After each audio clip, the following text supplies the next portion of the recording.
ஒரு பொண்ணா இருக்கிறது எவ்வளவு கஷ்டம்னு தெரியுமா? ஒரு நாள் கூட மூச்சு விட முடியாது. பெருசா வந்துட்டான் கிளாஸ்ட்ரோபோபிக். கல்யாணத்துக்கு முன்னாடி அப்பா அம்மா ரூல்ஸ் ஃபாலோ பண்ணணும். கல்யாணத்துக்கு அப்புறம் புருஷனோட அப்பா அம்மா ரூல்ஸ் ஃபாலோ பண்ணணும். அப்புறம் குழந்தை பெத்துக்கணும். பொண்ணா பிறந்தா இன்னும் குழந்தைங்களை பெத்துக்கணும். How does it matter? It's just 9 months per child. உங்க ட்ரீம்ஸ், உங்க ஆசைகளுக்கெல்லாம் குட் பை சொல்லிடணும். அதுக்கு மேல பஸ்ல போனாலும், நடந்து போனாலும், ஜிம், மால் எங்க போனாலும் ஆம்பளைங்க பொண்ணுங்களை இது வரைக்கும் பாக்காத மாதிரி பாப்பாடுங்க. கண்ணை பார்த்து பேச தைரியம் இல்லன்னா கூட்டத்துல அவங்க கையால அவங்க வேலையை செஞ்சுருவாங்க.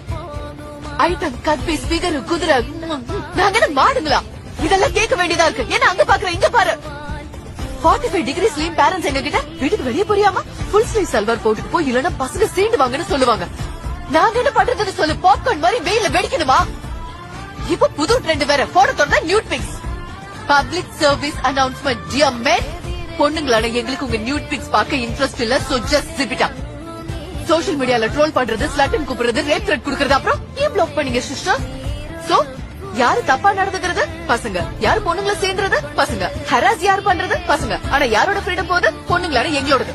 நாங்க ஒண்ணு இங்க ஜாலியா போய் சொல்லல. அவன் நாங்க வீட்டுக்கு தெரியாம வெளியே போவோம் தான். ஆனா அதுக்காக எங்க கேரக்டர் சரியில்லைன்னு அர்த்தம் இல்ல. ஒரு தடவை தான் வாழ்க்கை கிடைச்சிருக்கு. அது வாழ முழு உரிமை இருக்கு.